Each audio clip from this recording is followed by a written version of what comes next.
for being here today. Before we begin, I want to try something a little different, and I have a spoken word piece that I want to try and do for you guys. So let me know in the comments if you like it or not. This is something I'm thinking about doing to make each episode have its own little artistry introduction touch. So I don't know. Let me know what you think in the comments. Title of this piece is called The Weight We Carry. Please go easy on me because this is my first time ever going public with my please. So but here we go. I wake up with the sun, but even light can't shake the weight. Not the kind that sits on shoulders, but the kind that lives in my row. The kind passed down like an heirloom woven into the fabric of my being. Black fatigue ain't just tired. It's ancestral exhaustion. It's the echo of whips in the wind, the hush of tongues that learn to swallow pain, the rhythm of feet that ran but never found rest. It's walking with ghosts who whisper in my ear, be twice as good, be twice as careful, stay small, stay safe, survive. So I move through the world like a dancer choreographed for their comfort. Smile so they know I'm friendly. Speak soft so they don't call me angry. Dress neat so they know I'm worthy. Move slow so they don't see me as a threat. And yet the woman still clutches her purse. The store clerk still follows too close. The cop still lingers behind my car waiting for the wrong move, the wrong turn, the right justification. At work they say, wow, you're so articulate. You speak so proper. Like my words were never mine. Like intelligence doesn't live in black skin. At lunch they sigh about diversity hires as if my excellence is charity, as if the doors weren't locked before I arrived. And when another black body falls, the room grows silent, the eyes shift, the subject changes, because my grief is an inconvenience, a burden, an uncomfortable silent scream that overwhelms the room, enveloping the tone for how they see me, just another black woman justifying foolishness. I carry it all, the microaggressive compliments, you're pretty for a black girl, the side eyes and code switching, hello, how are you today? The tightrope walking, always teetering on what I did, what I said, and how this conditioning is a part of my everyday life. The news headlines, the justifications, the deep knowing that I am seen but never fully seen. I'm a yell, but as a tree in the forest when no one's around, does it really make a sound? I carry the weight of my mother's warnings, the weight of my father's fears, the weight of my grandmother's prayers whispered in a language they tried to steal. But still, I find joy because joy is a rebellion. I laugh, I love, I dance, I dream because my spirit is older than the chains that shackle the hands of my ancestors. My strength rises from those who bared the lashes from the whips of them asses. The ancestors that ran through the nights to find a better way to better days. Rebellion! We rise. We are wiser than the oppression that has held us back since before we were even carried in the womb. My black skin, something that genuinely can be seen as a curse from within. A blessing that I cannot hide, a melanated pride greater than the world can contain. So although I'm tired, still I rise. They may try to strip us of our history, hide our ancestors, and turn our excellence into shame. Every debate, every think piece, every shooting, it's all the same. But they'll never take our pride. Our excellence is rich, and we are divine. And though we carry the weight, we have shown generation after generation that we will not break. But still, black fatigue lingers like a shadow at dawn, like a storm cloud heavy with a history, like an ocean tide that never rests. It is the cost of resilience, the tax on survival, the weight of always proving, always justifying, always being strong, when all we want is to simply be. Because this exhaustion is more than tired feet. It's a weary soul stretched thin over centuries. It's a heart that carries both the grief and the glory of a people who were never meant to be. Yet here we stand. So yes, we are tired of explaining, of smiling through the sting, of shrinking or bending, of making ourselves small just to fit inside of a world that was not built for us. But we are also unshakable. And though black fatigue weighs heavy on our backs, it will never steal the fire in our spirit. We will rest when we choose. We will breathe on our own terms. We will exist without permission because we have always been more than the weight we carry. We are the dream and the dreamers, the past and the future, the rhythm of resistance, the drum of defiance. And though we are tired, we are still rising.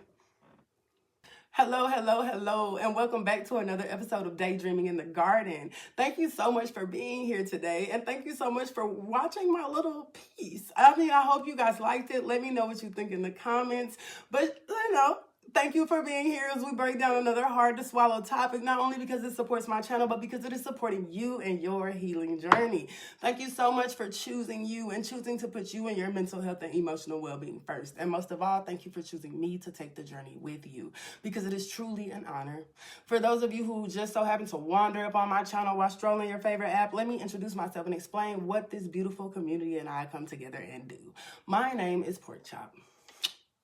I am a trauma survivor. Even though the internet will refer to me as a mental health or wellness creator, I prefer healing advocate. Throughout my years on this earth, I have encountered unimaginable tales of tears and triumph. And as I come out of an abusive relationship, I realize that life can be tough and healing can be a scary and uncomfortable journey that shouldn't be taken alone.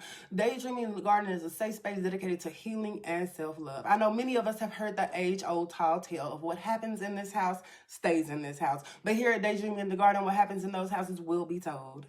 So here is where we go through those houses and unpack those dusty, overstuffed closets and talk about life's trauma and how it shapes us mentally, physically, spiritually, and emotionally. We lift up those rugs that seem to have everything swept under them, and we open up windows to let in new air.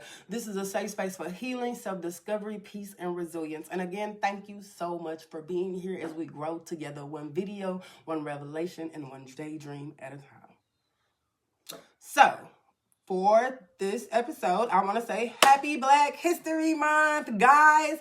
And you know, I'm not sure if y'all noticed or not, but I am a person of color. So I wanted to talk about some Black history topics this month. So today we're talking about something real deep that affects millions of Black people every single day. And a lot of us might not even know what it was, but we felt it. Black fatigue. Black fatigue isn't about being tired from work or needing a nap. It's about the mental and physical exhaustion that builds up from constantly dealing with racism, microaggressions, and generational trauma. And if you don't know what a microaggression is, I will explain that here in a few. It's the kind of exhaustion that seeps into your bones, that follows you in even moments of joy, that reminds you the world sees you differently no matter how much you achieve, how kind you are, or how hard you work. It's not just about one bad experience. It's the accumulation of 1,000 tiny cuts, a lifetime of being on guard, a never-ending cycle of proving, defending, and enduring. Imagine this. You wake up and peel the covers back out of your bed. You go to the bathroom and start scrolling the news and see yet another video of a police brutality. You shake it off because unfortunately you've seen it one too many times before. You try to think about it, but not too much. But the images are burned into your mind. A life taken too soon, another name, another family grieving, another set of justifications, debates, and think pieces that you feel as though you have to be entitled to be a part of.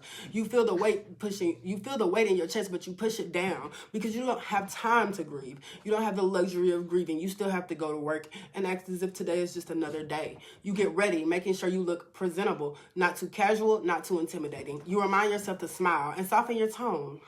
Be mindful of how you are perceived. You get to work, and within the first hour, a colleague tells you, wow, you're so articulate, as if intelligence and eloquence are unexpected traits in a Black person. You force a smile, nod, and keep it moving, but inside you feel a familiar frustration. It's not a direct insult, but it chips away at you. At lunch, someone brings up diversity hire and complains about how we should pick the best person for the job. You debate whether to challenge their assumption or conserve your energy, because deep down you know that even if you explain systematic barriers, unconscious bias, and historical discrimination, you'll probably be met with resistance, deflection, and that old, tired phrase, we don't see color. You step into an elevator and a white woman clutches her purse just a little bit tighter as you leave work and go into a store. The security guard watches you just a little too closely, as if you didn't come in here to spend your hard-earned money on something that they will profit from. You leave the store and drive home, double-checking your speed limit, signaling extra early because you know that a simple traffic stop could go left real quick. Then you get home, exhausted, but even here, you're not fully free. You scroll through social media and see friends debating whether racism is even really that bad. You see another headline about a Black maternal mortality rate, another video of a Black child being mistreated in school, another thread about why Black people should just move on from history. You sit with that weight, knowing that tomorrow you'll wake up and do it all over again. And that's just one day. That's Black fatigue. The never-ending stress of navigating a world that wasn't built for you, the exhaustion of having to be twice as good to get half as much, the burden of explaining, educating, and justifying your existence to people who will never truly understand what it means to move through life in Black skin. It's the feeling of wanting to scream but knowing it won't change anything. It's the tightness in your chest when someone dismisses your experiences. It's the weariness in your soul when you realize how long we've been having these same conversations over and over again. And the hardest part? There's no clocking out of this. No vacation from your skin. No day off from the reality of racism. It's always there at work, at school, at the store, in the news, on the internet, in your own mind. You play back situations of how things could have went wrong. You look up to look at your kids and wonder what fate will they have when it comes to the injustice that the systematic racism has given us. So when we say we're tired, it's not just about today, it's about generations of exhaustion. It's about carrying the weight of history while still trying to build a future. It's about fighting to thrive in a world that wasn't not designed for us. It was designed to break us. That's Black fatigue. Now, let's get into segment 2. And segment 2 is racism, a full-time job. And we're not even getting paid. Being Black in a world built on white supremacy means working overtime just to exist. It means constantly walking a tightrope between being authentic and being acceptable. It means having to anticipate, navigate, and mitigate racism every single day. And that level of emotional labor, it's draining, it's exhausting, it's unsustainable. Let's break it down into 3 major drains of our energy. Like I said earlier, we were going to talk about microaggressions, death by 1,000 cuts. They call them microaggressions, but let's be real. There's nothing micro about the impact they have. These subtle yet deeply harmful comments and behaviors aren't always intentional, but their effect is cumulative. Imagine a small cut, a paper cut, if you will, painful but manageable. Now imagine getting those same tiny cuts over and over every single day. Eventually they add up. They wear you down. They leave scars. Microaggressions are often dismissed as misunderstandings or I was just joking, but the reality is they reinforce harmful stereotypes and place Black people in a constant state of self-surveillance. Every interaction becomes a mental calculation. Should I say something? Will they take me seriously? Will I be seen as aggressive? Is it even worth it? Let's break down some of the most common microaggressions Black people face and the unspoken messages behind them. Hair policing. Can I touch your hair? Or worse, reaching out without asking. It's invasive. It's dehumanizing. It treats Black people's natural hair as a novelty rather than as a normal part of who we are. And when workplaces or schools enforce policies that ban locks, braids, or afros, that's more than a microaggression. That's an institutionalized racism. Being surprised at intelligence or eloquence, wow, you're so articulate, as if it's unexpected for a Black person to be well-spoken. The underlying assumption that intelligence and professionalism aren't the norm for us. Shopping while Black. Being followed around a store, asked to show extra ID for a credit card, or being watched on security cameras, all because of the assumption that Blackness equals criminality. Workplace biases. You're the diversity hire, right? Or you must have gotten in because of affirmative action. The message, you didn't actually earn your place. It's a direct attack on Black excellence, making us constantly feel the need to prove our worth. The backhanded compliment, you're pretty for a Black girl. That's not a compliment. That is an insult disguised as one. Honestly, can you even... Just because you added the word pretty doesn't even make it a disguise. Like, it implies that beauty and Blackness doesn't naturally go together. And we are beautiful in our Black, copper, melanated, dark skin. That think we ain't. The assumption of anger, just a second ago. Now, calm down. Why are you so aggressive?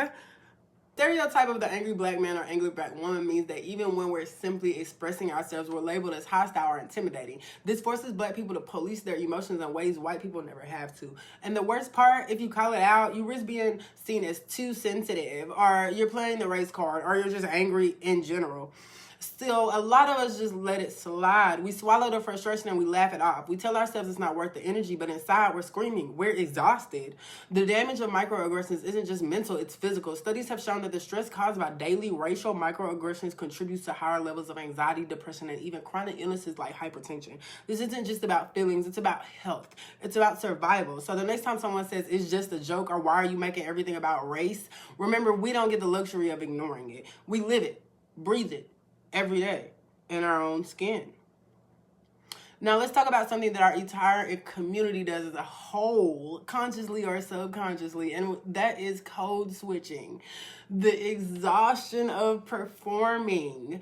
If you're Black, you've probably done it. The switch, the adjustment, the filter, the glitch.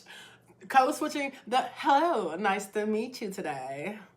The code switching, the adjustment, the filtering. Code switching is more than just professionalism. It's survival. It's the mental gymnastics of navigating white-dominated spaces while being too Black can cost opportunity, safety, and even respect. It's the silent pressure to constantly monitor how you present yourself because the wrong tone, the wrong word, the wrong look could mean being labeled unprofessional, unqualified, or intimidating. What code switching looks like in real life are things like speech. You naturally speak with an African American vernacular English, AAVE, among friends and family. But at work, you consciously drop every slang term and adjust your intonation so you don't sound uneducated or ghetto. Even saying ain't or finna could make someone question your intelligence, even if they understand exactly what you're trying to say or what you said. Other things are things like hair. You want to wear braids or locks because they're a part of our culture and identity, but you opt for straightened hair or a wig instead because you don't want to hear, is that your real hair, or can I touch it? Or worse, risk being perceived as unprofessional in corporate settings because you have decided to set boundaries.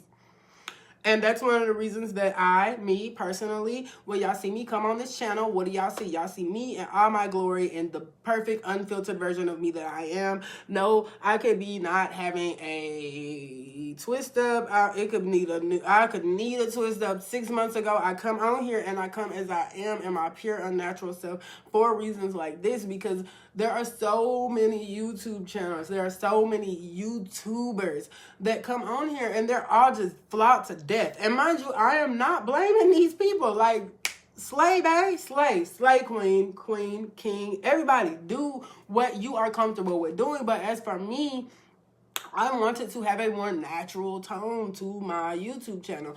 I didn't want to feel as though I had to get up and exhaustingly code switch just to get on here and give y'all information that I felt would help y'all or help me or us as a whole. You know, like, I didn't feel that was necessary, and I did want to be able to show people that it is okay to get on here and genuinely just be yourself, you know? So, and, you know, speaking of, let's talk about this. Like, so how many times has someone actually ever just walked up to you and grabbed your hair? Like, put it in the comments. Like, how young were you the first time you ever heard, like, you're pretty to be a black girl? Like, and I'm asking for the simple fact that I want people to see how insane things like this are that we as a black community deal with on an everyday basis. It sucks. It sucks, y'all. But I digress. And back to the doc. Your body language is also a code switch. You make a conscious effort to smile more, even when you don't feel like it, because being too direct or too serious might get you labeled as aggressive. You keep your hands still when you talk. Careful not to be too expressive because someone might interpret it as hostility. We also code switch with our clothes, our fashion, our everyday wear. You avoid wearing clothes that are too urban or too street because a hoodie might make you a threat. Bright colors might make you loud, and wearing anything Afrocentric might make you radical. It's exhausting. And for anybody that is from my hometown and you're watching this, y'all know downtown is exactly like that. Like, downtown, they will turn you away at the door for having on Jordans. They turn them away for having hats. They turn them away for having, and a lot of the clubs are adopting this dress code policy here in my hometown. So, I mean, basically, anything that has to do with the urban streetwear is usually just not coming in. Or colors, like for the motorcycle gangs and stuff. They're not really. And it's really sad that as a community, we can't go out in our own city downtown without code switching. That's exhausting. Like, we can't even go have fun without code switching. Is your hometown like that? Like, I don't know. Leave it in the comments. Is that normal? Like, maybe it's because I live in the South. Like, I'm in Alabama. So, maybe that has something to do with it. I don't know. Anyway, leave your opinion in the comments. Do y'all have places, like, in your cities like that? And then, if so, what city are you in? You know, like, or what state? We can go with states. States are fine. I don't really want nobody on here, like, low-key doxing themselves or nothing. So, states are fine as well. Whatever you're comfortable with. But I digress. The emotional toll of code switching is very, very, very stressful on the body. For many people, code switching isn't just about blending in, it's about survival. In corporate spaces, it's the pressure to dilute your culture so you don't get left out of promotions or leadership positions. Studies show that Black employees who don't code switch are often perceived as less competent or less team-oriented, even when their work speaks for itself. In academia, it's Black students feeling like they have to prove they belong in predominantly white institutions, constantly overreacting overcorrecting their speech and mannerisms so they aren't seen as affirmative action students. In law enforcement interactions, it's knowing that the way you speak and move can mean the difference between walking away safely or being seen as resisting. And here's the thing, white people don't have to do this. They get to show up as themselves. They don't have to overanalyze every sentence, every outfit, every facial expression. They don't have to worry that simply existing in their natural state might and usually will be seen as a threat. The long-term effects of code switching isn't just a minor inconvenience. It takes a mental and physical toll. Studies show that Black professionals who code switch regularly experience higher levels of stress and burnout. Imagine constantly playing a role, never fully able to relax, always on guard, and never can be yourself. Over time, that wears you down. The mental load of double consciousness, constantly feeling yourself through the eyes of white people, creates anxiety, self-doubt, and even imposter syndrome. And over time, some people struggle with losing their sense of self, feeling disconnected from their own culture because they had to suppress it for so long. So breaking free from code switching shouldn't be necessary, but here we are. We shouldn't have to change who we are to be respected. We shouldn't have to erase our culture just to be taken seriously. The burden of code switching isn't on us. It's on society to stop equating whiteness with professionalism, intelligence, and credibility. Until that happens, Black people will continue to live in a world where authenticity is at risk and assimilation is a survival skill. And that's not just exhausting, it's unjust. We also have to talk about something that I feel like doesn't get talked about enough. And that is the Black tax. Twice the work, half the recognition. We've all heard the saying, you have to work twice as hard to get half as much. For Black people, that's not just a phrase, it's reality. The Black tax refers to the extra burden Black individuals carry in the workplace, in education, in social settings, and even in their personal finances. It's the added weight of expectations, the invisible labor required just to be seen as competent, and the structural barriers that make advancement an uphill battle. Let's break down how the Black tax plays out in everyday life. The burden of overperformance as a Black person in predominantly white spaces, being average isn't enough. You have to be exceptional just to be considered. The burden of overperformance as a Black person in predominantly white spaces means being average isn't enough. You have to be exceptional just to be considered good. White colleagues get the benefit of the doubt. Black professionals have to constantly prove themselves. Studies show that Black employees are less likely to be promoted even when their performance matches or exceeds that of their white peers. For an example, a Black woman in a corporate job has to outperform her colleagues just to be taken seriously. Meanwhile, a white coworker with fewer accomplishments is still seen as promising. There's also the unequal pay and career advancement for doing more for less. The Black tax means that even when Black employees do the same work as their colleagues, they're still underpaid and overlooked for the leadership roles. Studies show that Black workers earn 20 to 30% less than their white counterparts, even when education and experience are the same. Black women in particular face a double tax, both racial and gender disparities. For example, two employees start at the same job, same qualifications, same work ethic. Years later, the white employee has been promoted twice, while the Black employee is still stuck in the same position, despite mentoring others and taking on extra work and hours. The other burden is the race representative burden, being the spokesperson for all the Black people. Being the spokesperson for your community. In many workplaces or schools, Black people often find themselves as the only one in the room. Instead of just focusing on their job or education, they have to navigate being the representative of the entire race. Every action, every opinion, every mistake is magnified because it's not just about them, it's about how all Black people will be perceived by this one action. An example is a Black employee speaks up about diversity in a meeting and suddenly they're put in charge of every inclusion initiative, even though it's not their job. Then, we have the pressures of perfection. One mistake could cost us everything. While white employees are allowed to fail, learn, and try again, Black employees, one mistake can reinforce harmful stereotypes. If a Black professional is late once, it's seen as irresponsibility. But if they speak passionately, it's aggression. There's little room for error, which leads to higher stress and burnout. For example, a Black executive is careful not to express frustration in meetings, knowing that if they raise their voice even slightly, they'll be seen as angry or unprofessional. Meanwhile, white colleagues can get emotional with no consequences. Then you have the financial Black tax.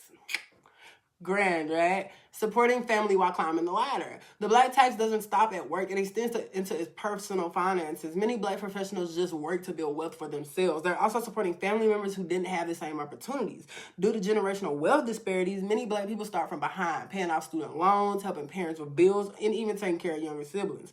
For example, a black college graduate lands a great job but can't save for a house or retirement because they're helping their parents with rent, something their white colleagues don't have to do. Now, let me stop and say this. I am not saying that white people don't have disadvantages. I'm not saying that white people don't have to pay student loans. I'm not saying that white people don't have to help their family members with bills and stuff while also trying to build up the corporate ladder or whatever. What I'm saying is that predominantly black people have these issues. Saying that we start off from behind, from jump, because most of us don't have the generational wealth or the generational advances that could be just small things. Like your parents actually graduated college and have a job that they really like and they leading you down that path as well. Some of us didn't have anybody to look up to growing up, and that in itself can be considered a disadvantage. All I'm saying. But anyway, carrying this extra weight every day leads to stress, burnout, and exhaustion. Imagine constantly having to work harder, prove more, and be twice as good, all while knowing that you'll still be paid less, promoted less, and questioned more. This is why conversations about equity, not just equality, matter. It's not enough to say everyone gets the same opportunities when the playing field was never leveled to begin with. The black tax isn't about laziness or not trying hard enough. It's about structural barriers that make success harder for black people than for their white counterparts. And that's just not frustrating. It's fundamentally unfair. And this isn't just anecdotal.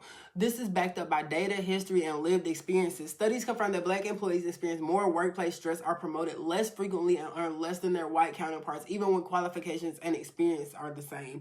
Pay disparities, according to the Bureau of Labor Statistics, black workers in the U.S. earn, on average, 20 to 30% less than their white workers in similar roles. The wage gap is even wider for black women who face both racial and gender pay disparities, earning only 64 cents for every dollar earned by a white man.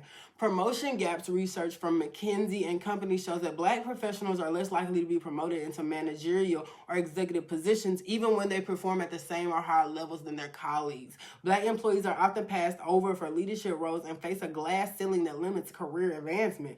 And then there's bias in performance reviews. A Harvard Business Review study found that black employees receive more critical performance feedback than their white counterparts, often based on perceived attitude rather than actual work performance.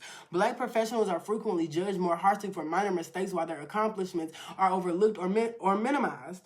Workplace stress and burnout on black employees are more likely to experience high levels of workplace stress and burnout due to a combination of factors: constant microaggressions, lack of representation, higher expectations, and fewer opportunities for growth. A 2021 report by Deloitte found that black professionals report feeling significantly more pressure to conform and perform in predominantly white workspaces. And let's not talk about the weight of an unjust system. So when we talk about black fatigue, we're not just talking about feeling a little tired after a long day. This isn't about needing more sleep or better time management. This is a systematic exhaustion. We're talking about an entire system that forces black people to work harder for less compensation, prove their worth in ways others don't have to, navigate constant scrutiny, biases, and barriers to advancement, balance high expectations with little recognition, exist in spaces that often weren't built with them in mind. This isn't about one bad boss, one unfair workplace, or one isolated experience. It's a pattern, a system, a reality that black people face across industries, across countries, across generations. And the best result? Exhaustion, frustration, burnout, mental health diagnoses. Mental health diagnoses. I feel like that doesn't sound right.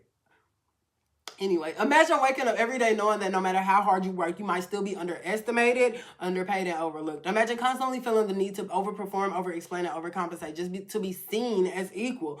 Imagine carrying the emotional weight of an entire system that was never designed for you to succeed. That's black fatigue. And it's time we talk about it, because no one should have to work twice as hard just to be treated as enough, just to be treated as human. Y'all know me, y'all know once we finish talking about how we are going through it emotionally, we always talk about the physical, and the body keeps score of how black fatigue is killing us. Black fatigue isn't just emotional. It's a public health crisis. When we talk about racism, we don't often talk about how it literally makes us sick, how it rewires our brains, weakens our immune systems, and shortens our lives. The biology of black fatigue and how racism rewires the brain is not only about our emotional. Our bodies are not designed to handle chronic, unrelenting stress, especially the kind that comes from racism, discrimination, and systematic injustice. When a person experiences acute stress like a life-threatening event, the brain activates the fight or flight response to keep them safe. But what happens when that stress never stops? Black people live in a constant state of hypervigilance, navigating racial biases, workplace discrimination, and societal inequities day after day. This chronic stress affects the brain and body in profound ways. For all my daydreamers who are avid here, the amygdala, the brain's fear center, becomes overactive. The amygdala, the part of the brain that processes fear and threat, becomes hyperactive in people who experience long-term racial stress. This means increased anxiety and emotional exhaustion from always being on guard, higher sensitivity to perceived threats, making even small racial slights feel overwhelming, and difficulty relaxing even in safe environments. Black people don't get the luxury of letting their guard down because the world constantly reminds them that their existence is under scrutiny. Then you have the prefrontal cortex, which is the decision-making and focus sufferer.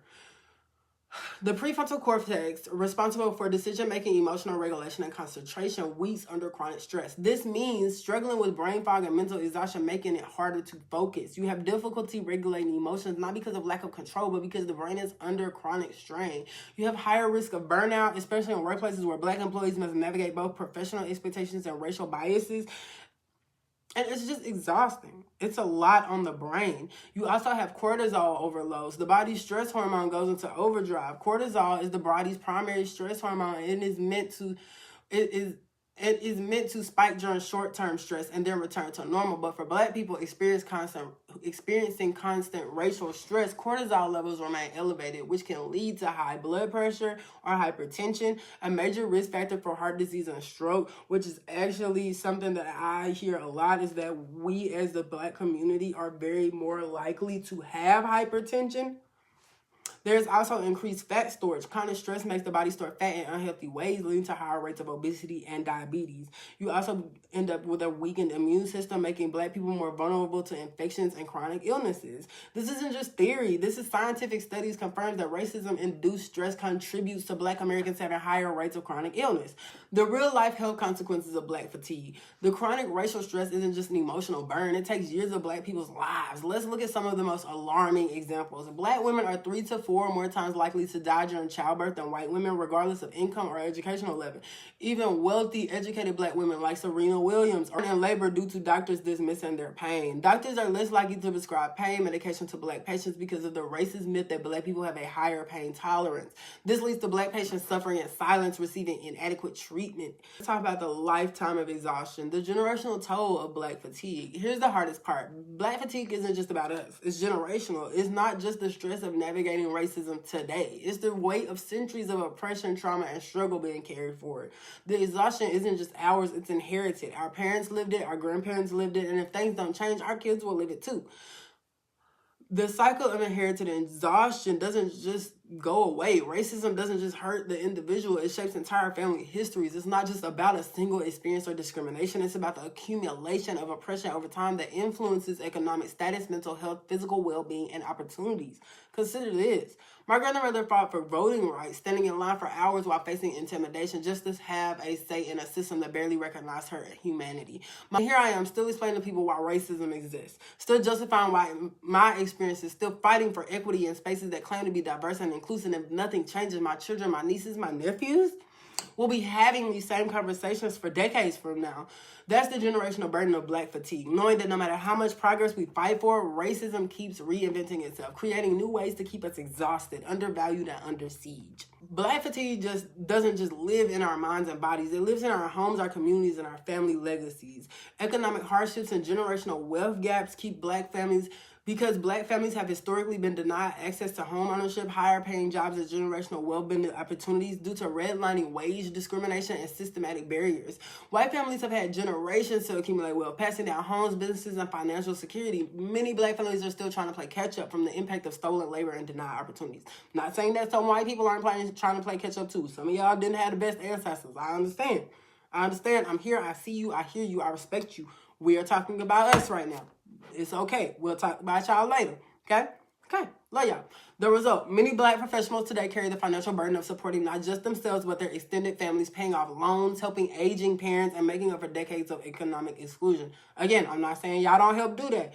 My white friends, I love y'all. Y'all probably do. I have a lot of white friends that help out their parents that became parents to their siblings, all of that, paying off student loans, all of that. I digress. The psychological toll of collective trauma, the trauma of racism, police brutality, and systematic injustice doesn't just disappear. It gets passed down. Black children internalize racial stress early, learning from their parents' warnings.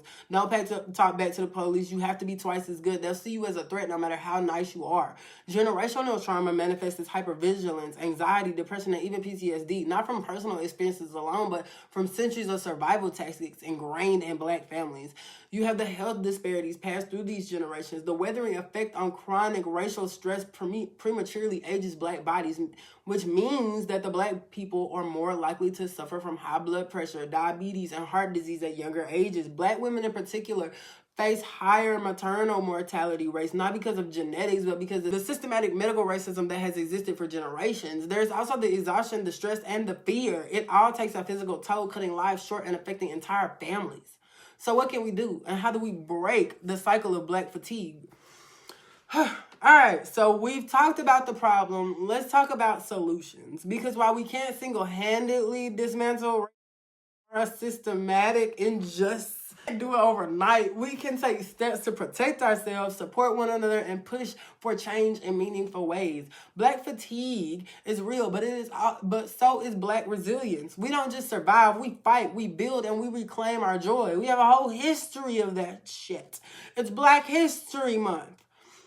For Black folks, protecting your energy and prioritizing wellness, you gotta make sure you're prioritizing rest and mental health. Self-preservation is revolutionary. We live in a system that thrives on our exhaustion. Rest is not laziness, it's resistance. Therapy is a must. Find a culturally competent therapist who understands racial trauma and can help you unpack the weight of it all. You also have to set boundaries. You don't have to engage in every debate, every think piece. Every time there is something being said about a new Black person or another innocent Black man is being shot on the street, we do not have to actually fully engage in that. We do have to remember that mentally, we can only do so much regardless. We have to also take our own mental health and our own selves into consideration when these subjects come up, because at the end of the day, we do have to realize that every time it comes up, it's not our battle to fight. It's exhausting to fight every battle that has to do with people of color every time it comes up, regardless. You have to protect yourself and protect your peace. Listen to your body. Chronic stress from can manifest physically. Headaches, insomnia, high blood pressure. Prioritizing your health is an act of self-care and survival. You also have to find your safe spaces. Community is healing. You don't have to carry this weight by yourself. Surround yourself with people who get it. Lean on support systems, whether it's family, friends, or Black-led organizations that empower and uplift. Engage in healing spaces. Black therapy groups, cultural organizations, and even online communities can help combat isolation and provide emotional support.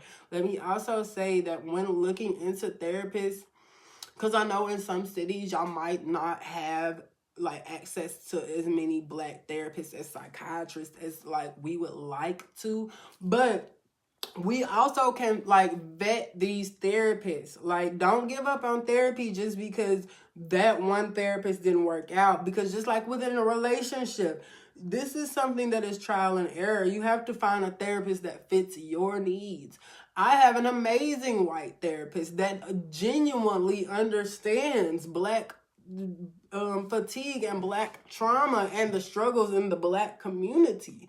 And with that, it really helps out a lot to not feel crazy when things like that happen.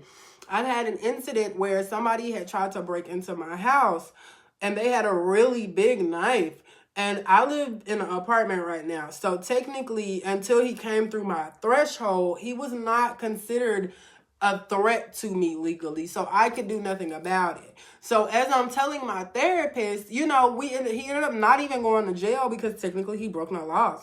You know what I'm saying? So I'm telling my therapist, and she was like, oh, you know, like, now, was he black or white? And I was like, he was a black guy. And she was like, oh, okay, you know, I just would have thought it would have been ironic had he been white and not went to jail. It is good to hear from white people that you are not crazy.